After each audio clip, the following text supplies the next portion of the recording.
اب حضور کے بعد کوئی نبی نہیں آ سکتا۔ اور میرے آقا کریم صلی اللہ علیہ وسلم کا فرمان ہے، یعنی لوگ آتے رہے، دعوے کریں گے، یعنی کہ کوئی آئے گا دعویٰ ہی نہیں کرے گا، دعویٰ کرنے والے آئیں گے۔ حضور نے فرمایا سیکون فی امتی کذابون ثلاثون کلہم یزم انہ نبی وانا خاتم النبیین لا نبی بعد۔ یہ حضور کا فرمان ہے۔ تو فرماتے ہیں قریب میری امت میں ایسے جھوٹے اور کذاب لوگ آئیں گے جو یہ دعویٰ کریں گے کہ وہ نبی ہیں۔ فرمایا لیکن سن لو صحابہ اور قیامت تک آنے والوں تک یہ پیغام پہنچا دو کہ انا خاتم النبیین، رب نے جو سلسلہ نبوت اور رسالت جناب آدم سے شروع فرمایا تھا وہ مجھ مصطفیٰ پہ ختم ہو گیا۔ اب مجھ مصطفیٰ کے بعد نہ کوئی نبی آ سکتا ہے نہ کوئی رسول آ سکتا ہے، یہ ختم ہو گیا سر، اب کوئی بھی نہیں آ سکتا۔ بھائی آتے رہے لوگ، دعوے کیے جھوٹے۔ مسیلمہ کذاب حضور کے دور میں آ گیا تھا جی، اس نے دعویٰ کیا کہ میں نبی ہوں، اور پھر اسی دور میں ایک عورت نے اٹھ کے دعویٰ کر دیا کہ میں بھی نبی ہوں جی، بعد میں دونوں نے شادی کر لی تھی۔ بہرحال یہ نبوت کے دعوے دار تھے جھوٹے۔ تو اب میرے آقا نے ان سے لڑنے کے لیے جی، ان سے جو قادیانیوں کے بارے میں نرم گوشہ رکھتے ہیں نا بھائی، وہ یہ بھی دیکھیں حضور رحمت للعالمین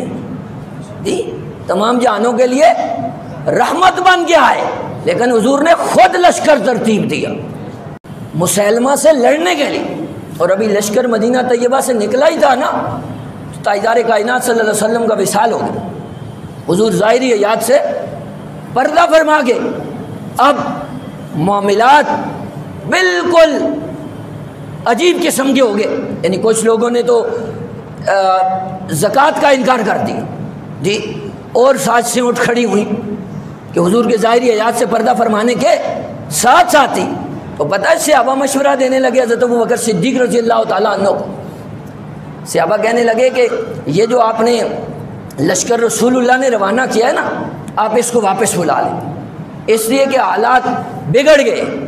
اب منکرین زکوٰۃ کے ساتھ بھی لڑنا ہوگا، جو اور سازشیں اٹھ کھڑی ہوئی ہیں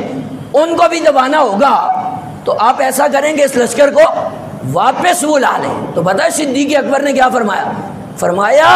یہ لشکر ایک تو بھیجا ہے رسول اللہ نے، اور دوسرا یہ لشکر جا رہے ختم نبوت کے لیے، رسول اللہ کے ناموس کے لیے۔ فرمایا کوئی اور بھیجتا تو ابوبکر واپس بلا لیتا، اور اگر کسی اور مقصد کے لیے جاتا تو واپس بلایا جا سکتا تھا، لیکن فرمایا جو رسول اللہ کے ختم نبوت کے تحفظ کے لیے اور رسول اللہ کے ناموس کے تحفظ کے لیے لشکر نکل چکا ہے وہ واپس نہیں آئے گا، اور دنیا دیکھے گی کہ رب تعالیٰ ان کو فتح و نصرت سے ہمکنار فرمائے گا جی۔ یعنی اتنا حساس مسئلہ حضور نے بھیجا، اور پھر یہ فیصلہ حضرت ابوبکر صدیق نے لیا کہ جو حضور کی امت سے سب سے علیم اور بردبار شخص، حضور کی امت میں سب سے علیم اور بردبار شخص، اور سب سے پہلے ختم نبوت کے مجاہد ہیں حضرت ابوبکر صدیق، حضرت ابوبکر صدیق رضی اللہ تعالی عنہ۔ اور یہ بات بھی ذہن میں رکھیں کہ حضرت ابوبکر صدیق رضی اللہ تعالی عنہ سے لے کر آج تک ختم نبوت پہ اگر کسی نے قربانی دی ہے اور ختم نبوت کا تحفظ کیا ہے تو الحمدللہ مسلک حق اہل السنہ والجماعہ نے کی۔ آپ 1953 کی تحریک ختم نبوت دیکھ لیں جی، یعنی مرزے کو ہی دیکھ لیں نا، مرزے نے جب دعویٰ نبوت کا بالکل کھل کے نہیں کیا تھا، مرزا یہ کہتا تھا کہ مجھے الہام ہوتا ہے، تو پتہ لوگ ابھی سوچ رہے تھے کہ الہام ہوتا ہے تو فتویٰ کیا لگایا جائے،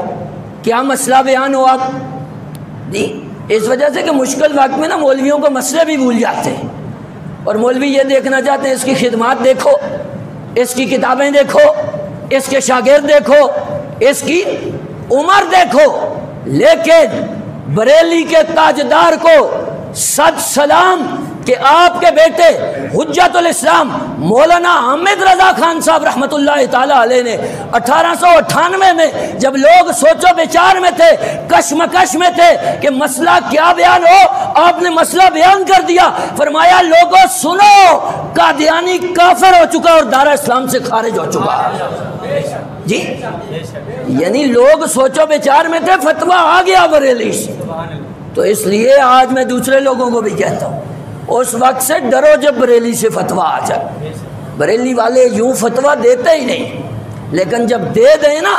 تو پیسے لے کے وہ فتوے بدلتے نہیں ہیں۔ تو فتویٰ 1858 میں ہی 1898 میں ہی حجت الاسلام مولانا حامد رضا خان صاحب نے جڑ دیا۔ اور پھر اگر آپ 1900 میں آپ دیکھیں جب قادیانی سر اٹھانے لگا نا، تو اس وقت جس بندے نے اس کا ناطقہ بند کیا اور اس کو شکست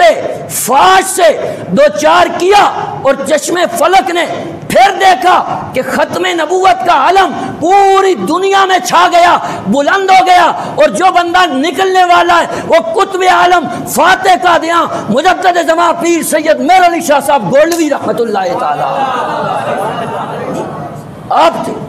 آپ نے فرمایا نکلو۔ دیکھیں قادیانی کو عربی میں بڑا ناز تھا، مجھے عربی بڑی آتی ہے، پیر صاحب کو کہتا تھا عربی میں مناظرہ کرے۔ جی سورہ فاتحہ کی تفسیر لکھتے ہیں، میں بھی عربی میں لکھتا ہوں، آپ بھی لکھو۔ پیر صاحب نے فرمایا کچھ لکھ کے بھیجو، میں عربی دیکھوں تو صحیح تمہاری۔ جی تو مرزے نے نا ایک صفحہ لکھ کے بھیجا، ایک صفحے میں قطب عالم پیر سید میر علی شاہ صاحب رحمۃ اللہ علیہ نے عربی میں سے 100 غلطیاں مرزے کی نکالی۔ فرمایا خبیث تجھے تو صرف ہی نہیں آتی، تو آ میرے پاس، میں کان پکڑا کے تجھے صرف پڑھاؤں اور تجھے بتاؤں کہ عربی کیا ہوتی ہے۔ اور پھر جب بات بڑھتی گئی اور بادشاہی مسجد لاہور میں مناظرہ طے ہوا تو لوگوں نے دیکھا کہ وقت پر پہنچنے والا زمانے کا مجدد فاتح قادیاں پیر میر علی شاہ پہنچا، لیکن مرزا نہ پہنچا، اور آج تک مرزے کی رسوائی پوری دنیا میں ہو رہی ہے اور ہوتی رہے گی، اس وجہ سے کہ جھوٹا تھا، کذاب تھا۔ تو میں آپ کو یہ بتانا چاہتا ہوں کہ وہ حضرت ابوبکر صدیق سے دیکھیں، آج تک جی اگر کام کیا ہے نا ختم نبوت پہ تو الحمدللہ اہل سنت نے کیا، اہل سنت نے کیا، اور اس کو کون جھٹلا سکتے۔ 1953 میں ہمارے اکابر نے جو قربانیاں پیش کی، علامہ عبدالستار خان نیازی، آپ کو پھانسی ہوئی، آپ کو پھانسی ادا، آپ کو جب پھانسی ہوئی نا تو آپ کے ساتھ مودودی بھی تھا۔ جی تو علامہ عبدالستار خان نیازی فرماتے جب جیل میں لے کے جا رہے تھے نا تو میں تو بالکل کھلے دل سے دوڑے جا رہا تھا جیل میں بھی۔ کیوں؟ اس لیے کہ جیل میں کوئی چوری کر کے نہیں جا رہے تھے، ختم نبوت کے لیے جا رہے تھے۔ اور یہ بعد میں بات ہوئی، جس دن پھانسی تھی نا پھر وہ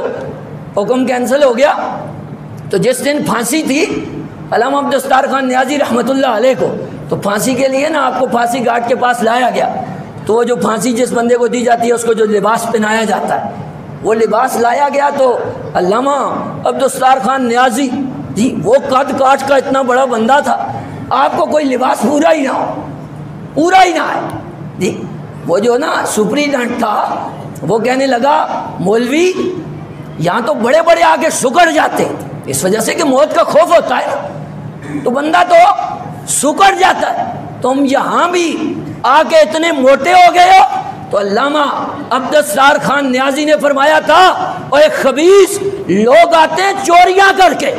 ڈاکے مار کے اور غلط کام کر کے، میں کوئی غلط کام کر کے نہیں آیا، میں تاجدار کائنات کی ختم نبوت کے کیس میں آیا، میں ختم نبوت کے کیس۔ اور آپ فرماتے ہیں مودودی کہتا تھا بھئی یہ کیا ہو گیا، پھانسی ہو گئی، پھانسی لگ جائیں گے جی۔ تو پتہ ہے نا علامہ نیازی نے کہا، آپ نے فرمایا مودودی تم ویسے رو رہے ہو، تمہیں پتہ ہے یہ عبدالستار خان نیازی کی ایک جان ہے جو حضور کی بارگاہ میں نیازی پیش کرنے لگا ہے. اگر رب نے 1000 جانیں بھی مجھے عطا کی ہو نا تو میں تاجدار کائنات کی ختم نبوت میں پیش کرنے کے لیے تیار ہوں. اور آپ لوگوں کو بھی یہ بتا دوں بھائی، ختم نبوت کا تحفظ اگر آپ نے کرنا ہے نا اور میں نے کرنا ہے تو یہ جذبہ دل میں ہوگا تو ختم نبوت کا تحفظ ہوگا. تو آپ نے فرمایا 1000 جانیں ہو تو رسول اللہ کے ناموس پہ قربان ہے. اور نیازی صاحب فرماتے ہیں جب ہمیں جیل میں لے کے جانے لگے تو میں تو دوڑے دوڑے جا رہا تھا اور مودودی کو آگے کھینچتے تھے، یہ پیچھے بھاگتا تھا. یہ پیچھے گدھا دیکھا نا آپ نے، گدھا جی، گدھے کو نا آگے پانی آ جائے یا کوئی چیز آ جائے نالی وغیرہ تو آپ آگے کھینچے، پار چڑھ جائے تو وہ کیا ہے، پیچھے بھاگتا ہے. تو نیازی صاحب فرماتے ہیں یہ گدھے کی طرح پیچھے بھاگ رہا تھا، اس لیے کہ رسول اللہ کی ختم نبوت کا مسئلہ ہے. دیکھو پیچھے بھاگنے والا مسئلہ ہے. اور جن اکابر نے وہاں قربانیاں دی، رب کعبہ کی قسم ہے انہوں نے قرون اولیٰ کی یاد تازہ فرما دی. سیدی ابو البرکات رحمۃ اللہ تعالی علیہ آج کے خلیفہ ہے، مزار مقدس آپ کا لاہور میں، آپ بھی جیل میں چلیں گے اور جیل میں آپ کو خبر پہنچی کہ آپ کے جو صاحبزادے ہیں نا ان کو پھانسی ہو، ان کو پھانسی ہو. اور یہ لکھنے والا کو میں نہیں ہوں، یہ ہمارا رائٹر نہیں ہے، یہ مولوی دیوبندی ہے اللہ وسایا، 32 جلدوں میں اس نے لکھی ہوئی ہے ختم نبوت. جی سارا کام انہوں نے اکٹھا کیا، وہ اٹھا کے پڑھو. ختم نبوت جو اس نے ترتیب دی ہے اس میں مولوی اللہ وسایا نے یہ بات لکھی کہ مولوی اللہ وسایا کہتا ہے مجھ سے یہ بات عطا اللہ شاہ بخاری دیوبندی نے بیان کی ہے کہ عطا اللہ شاہ بخاری دیوبندی اور حضور سیدی ابو البرکات رحمۃ اللہ تعالی علیہ آپ جیل کی ایک کوٹھڑی میں تھے. اور جب جیل کی کوٹھڑی میں نا عطا اللہ شاہ بخاری کہتا ہے کہ ایک خبر پہنچی کہ ابو البرکات رحمۃ اللہ علیہ کے صاحبزادے کو پھانسی ہو گئی، تو عطا اللہ شاہ بخاری کہتا ہے میں نے کہا کہ میں دیکھوں تو صحیح ابو البرکات کرتا کیا ہے. یعنی ویسے تو ختم نبوت کا مجاہد بنتا ہے جی، تقریریں بڑی کرتا ہے، چونکہ تقریریں کرنی تو آسان ہوتی ہیں نا جی، تقریر تو بندہ کر لیتا ہے، لیکن حقائق میں آپ آ کے دیکھیں نا تو تقریر سے تو پھر ملک بھی نہیں چلتا. قربانی دینی تو بڑے ہے بعد کی بات ہے. بہرحال تو عطا اللہ شاہ بخاری اب محالف دڑے کا بندہ ہے، وہ کہہ رہا ہے کہ میں یہ دیکھنا چاہتا تھا بھائی اب کیا ہوتا ہے جی. تو پتہ ہے عطا اللہ شاہ بخاری نے کہا اور اللہ وسایا نے لکھا، وہ کہتا ہے کہ جب سیدی ابو البرکات رحمۃ اللہ علیہ کو یہ خبر پہنچی نا، آپ اٹھے، آپ نے وضو فرمایا، آپ نے وضو فرمایا اور وضو فرمانے کے بعد 2 رکعت نماز نفل شکرانہ کے پڑھے، 2 رکعت نماز نفل شکرانہ کے پڑھے. اور پھر نا رخ آسمان کی طرف کیا اور یہ عرض کی کہ بار الہ تیرا شکر ہے کہ تو نے میرے بیٹے کی قربانی ختم نبوت کے لیے قبول فرما لی، ختم نبوت کے لیے قربان فرما لی. تو یہ جذبہ تھا ان لوگوں کے اندر. اور پھر آپ آ جائیں 1974 73 سے شروع ہو کے 74 تک آتا نہیں. تو اس میں بھی آج نا بعض لوگ کہتے ہیں بھائی قرارداد مفتی محمود نے پیش کی جی، مفتی محمود محرک تھا. میں نے کہا پوچھ لو قبر پہ جا کے، مفتی محمود تو اس وقت بھی بھاگتا تھا. یعنی آج جو الفضل الرحمان کا ہے نا جی تھوڑا کم ہوگا مفتی محمود کا، لیکن حال تقریباً باپ بیٹے کا ایک جیسا ہی، اس لیے کہ ان کے کچھ مولویوں نے تو دستخط ہی نہیں کیا، آج تک نہیں کیے. کچھ بندے 22 یا 26 جو تحقیقی رپورٹ ہے نا چھپی ہوئی ہے، ابھی کوئی ایسی چیز نہیں ہے، یعنی چھپی ہوئی بھی آپ کو لینے کی ضرورت نہیں ہے، نیٹ پہ آپ سرچ کر سکتے وہ مل جائے گی. تو پہلے 22 یا 26 بندوں نے دستخط کر دیے جی. کچھ بندے رہتے تھے، انہوں نے 13 بندوں نے بعد میں تائیدی دستخط کی جی. لیکن دیابنا میں سے غلام غوث ہزاروی، مولوی عبدالحکیم، یہ دونوں دیوبندی تھے، انہوں نے آخر وقت تک دستخط نہیں کی، بعد میں تائیدی دستخط بھی نہیں کی ہے. اس لیے ہم کہتے ہیں بس ٹھیک ہے جو کام آپ نے کرنا ہے وہ کرو، لیکن عقائد کو مسخ نہ کرو، تاریخ کو نہ جھٹلاؤ. اس وجہ سے کہ اس قرارداد کے محرک شاہ احمد نورانی صدیقی تھے جی، قرارداد پیش کرنے والے شاہ احمد نورانی صدیقی تھے، اور آپ کے دائیں جانب کھڑے ہونے والے علامہ عبد المصطفیٰ اظہری تھے، جو صدر الشریعہ کے بیٹے ہیں، اور صدر الشریعہ بیٹے ہیں امام صدر الشریعہ شاگرد ہیں اعلیٰ حضرت فاضل بریلوی رضی اللہ تعالیٰ، یہ لوگ تھے۔ تو انہوں نے دستخط نہیں کیے، قرارداد پیش کرنے والے شاہ احمد نورانی، اور دیگر لوگوں کو بھی مارا گیا، ان کا کہ سر کاٹے گئے، خون بہایا گیا، حتیٰ کہ جب صبح لوگ اٹھتے تھے نا ختم نبوت کی تحریک میں، تو حال یہ تھا کہ مسجدوں میں آتے تھے تو مسجدوں کے فرش سارے خون سے سرخ ہو چکے ہوتے۔ یہ حالات دیکھیں، ویسے نہیں بھائی آپ کہیں جی بھائی ابھی 6 ستمبر آتا ہے تو ہمارا نوجوان دوست دن بھی نا بھائی موٹر سائیکل کا سلنسر نکالتا ہے اور موٹر سائیکل بھگاتا ہے جی، 14 اگست کو بھی یہی کرتا ہے، یہ کام ہم کرتے ہیں۔ وہ خدا کے بندو یہ کام کرنے کے نہیں ہیں، بیٹھو قرآن پڑھو اور ان کو ایصال ثواب کرو جی، ان کو خراج عقیدت پیش کرو کہ جب ملک پہ مشکل وقت آیا 6 ستمبر کو تو قوم نے ایک ہو کے انڈیا کو بھی جواب دیا، اور جب مذہبی سرحدوں پہ نظریاتی سرحدوں پہ حملہ ہوا تو تب بھی پوری قوم نے ایک ہو کے قادیانیوں کو کافر اور غیر مسلم قرار دلوایا اور ان کا ناطقہ بند فرمایا۔ تو بہرحال میں آج یہ کر رہا تھا، بات ختم کرتا ہوں کہ علامہ شاہ احمد نورانی صدیقی پہ ظلم کیا گیا، علماء کو، عوام کو جو ختم نبوت میں حصہ لینے والے تھے جی ان کو شہید کیا گیا، اور علامہ شاہ احمد نورانی صدیقی رحمۃ اللہ علیہ کو حیدرآباد جب جیل کے اندر بند کیا گیا نا تو ایسے کمرے میں بند کیا گیا کہ نورانی صاحب فرماتے نہ میں بیٹھ سکتا تھا نہ کھڑا ہو سکتا تھا، لیٹنے والی تو بات ہی نہیں نا جی، نہ میں بیٹھ سکتا نہ کھڑا ہو سکتا، ایسی جگہ پہ بند کر فرمایا وہاں گندگی پھینک دے جی، 7 کاکروچ پھینکے، چوہے پھینکے جی، مکھیاں مچھر، تاکہ اذیت دی جائے تو یہ تنگ ہو جائے اور یہ قرارداد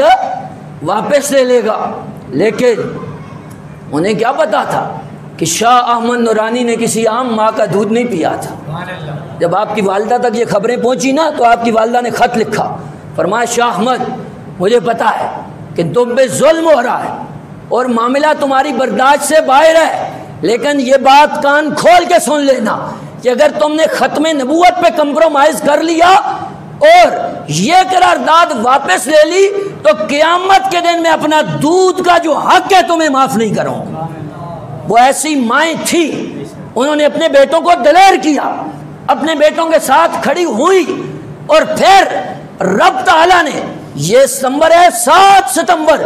1974 کو پوری کائنات کو یہ دن دکھایا کہ پاکستان کی اسمبلی میں آئین کے اندر قادیانیوں کو غیر مسلم کافر قرار دیا گیا جی۔ تو اب یہ قربانی جو ہے نا یہ بہت بڑی قربانی، تو 1974 اس لیے آپ کو یاد دلا رہے ہیں کہ 1974 کو آپ نے یاد رکھنا۔ ابھی بھی لوگ خسر بسر کر رہے ہیں ادھر ادھر کے، اس میں تبدیلی کر دیں گے، اس میں کر دیں گے، یہ کر دیں گے، وہ کر دیں گے۔ میں نے کہا کسی سے کچھ نہیں ہو، اس وجہ سے کہ یہ قوم بے شک تم نے مہنگائی کا ان پہ بوجھ ڈال دیا جی، یہ ظلم کی چکی میں پیس رہے ہیں یہ لوگ جی، غلطی تو کر بیٹھے یہ تبدیلی کا مزہ چکھنے کے لیے، لیکن یہ پھر بھی برداشت کریں گے ہر چیز، لیکن یہ بات ذہن سے نکال دو کہ یہ ختم نبوت پہ حملہ برداشت کریں گے۔ اس وجہ سے کہ کوئی بندہ زانی ہو، شرابی ہو، قاتل ہو، بڑے سے بڑا گناہگار ہو، وہ سب کچھ برداشت کر سکتا ہے تاجدار کائنات کے ناموس پہ، اور ختم نبوت پہ وہ حملہ کبھی بھی برداشت نہیں کر سکتا۔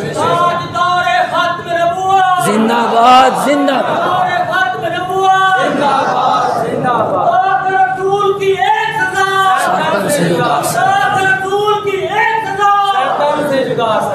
تقریر ختم ہو گئی ہے، لیکن آپ نا ایک مرتبہ بول لیں تاکہ پتہ چل جائے کہ بھائی نا آپ ڈرے ہوئے نہیں جی۔ ڈر اصل میں تقریر ہم کرتے ہیں، ڈر لوگ جاتے ہیں جی۔ ایک جگہ میں نے تقریر کی، بندہ مجھے کہتا میرا پھپھرا کام رہا، میں نے کہا پھپھرے کو ذری کنٹرول میں رکھو، تقریر میں کر رہا ہوں جی۔ جس نے پرچہ کاٹنا ہوگا نا وہ مجھ پہ کاٹے جی،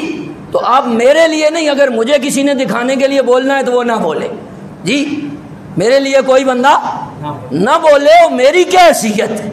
میں کمینہ بندہ ہوں، لیکن میں آپ کو کہہ رہا ہوں کہ تاجدار کائنات کی ختم نبوت کے لیے بولو، تو اس لیے نعرہ لگاؤ تاجدار ختم نبوت۔ اوپر والے حالوں میں بھی نا سب بندے ہاتھ اٹھا کے یہ نعرہ لگائیں، تاجدار ختم نبوت، تاجدار ختم نبوت، تاجدار ختم نبوت، تاجدار ختم نبوت، تاجدار ختم نبوت، تاجدار ختم نبوت۔